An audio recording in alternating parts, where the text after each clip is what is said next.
Hello guys, welcome back to my channel. Today's review is about a Netflix miniseries Midnight Mass. It's a supernatural horror series created and directed by Mike Flanagan, best known for his horror films Oculus, Hush, Before I Wake, and many more. Cast of this series: Zach Gilford, Kate Siegel, Hamish Linklater, Samantha Sloyan, Rahul, Kohli, and Henry Thomas.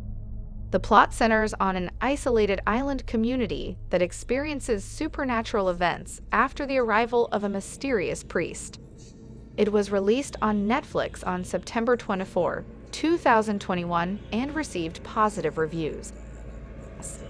Mike Flanagan's projects are known for the way they tie horror with tragedy.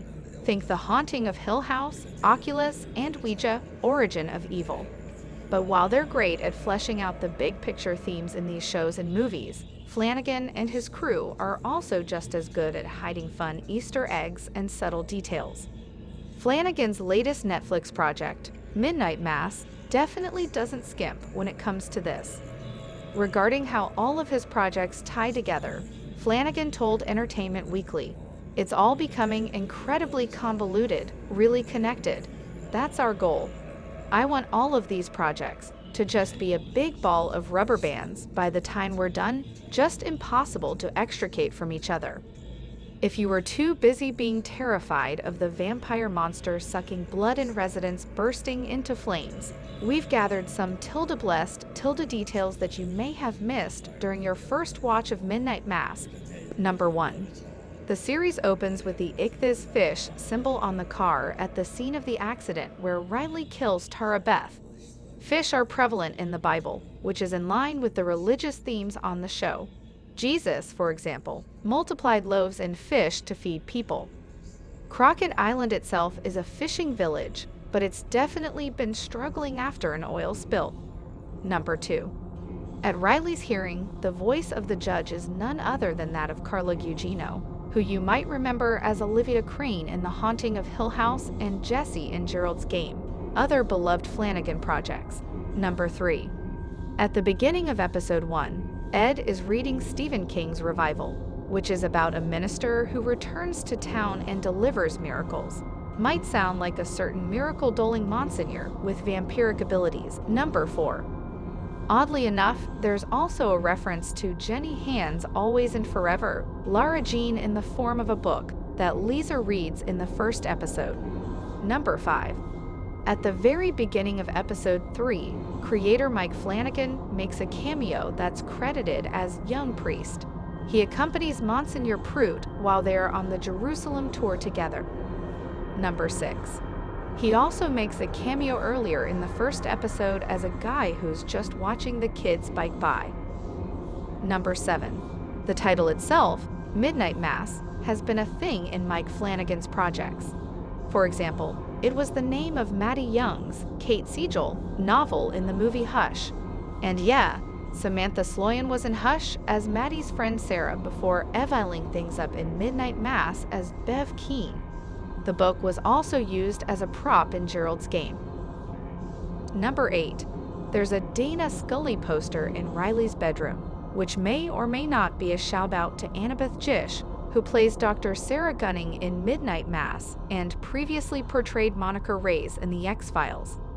There's also the fact that Riley is a skeptic of faith, just like Scully. Number 9. Also in Riley's room are some Stephen King books, including Salem's Lot, which shares similar themes with Midnight Mass in Salem's Lot.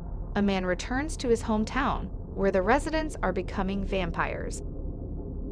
Side note, Flanagan also directed Dr. Sleep, which is an adaptation of Stephen King's sequel to The Shining. Number 10. There's also a Seven poster in Riley's room. In the film Seven, there's a killer whose crimes are inspired by the 7 deadly sins. The murderer believes that he has been chosen to shock the world out of apathy. Are we getting Bev Keane vibes or what? Number 11. After heading back to Crockett Island, Monsignor Prout becomes Father Paul, similar to Paul the Apostle, previously Saul. Paul became Jesus' apostle after a trip to Damascus. However, instead of spreading faith, he spreads a vampire virus instead. Number 12.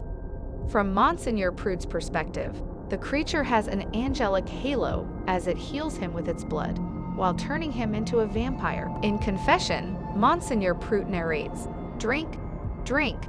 Take this, all of you, and drink from it. This is my blood." It's a curious juxtaposition of Christianity and vampiric lore. Jesus tells his followers to drink his blood for eternal life, just as the creature feeds victims its blood to make them immortal unless they step foot into the sun. Number 13. The cursed mirror from Flanagan's film Oculus is at the rec center in the AA meeting scenes with Riley and Father Paul. Number 14. Before she dies, Erin stabs the vampire creature's wings so that it wouldn't be able to fly far away from the island. Way back in episode 4, Erin tells Riley the story of how her mother used to order doves from the mainland and clipped their wings, with Erin's help, so that they couldn't fly away. Clearly, Erin's tragic final scene is a callback to this moment. Were there any other Midnight Mass Easter eggs that we might have missed? Let us know below and subscribe for more interesting videos. Thanks for watching.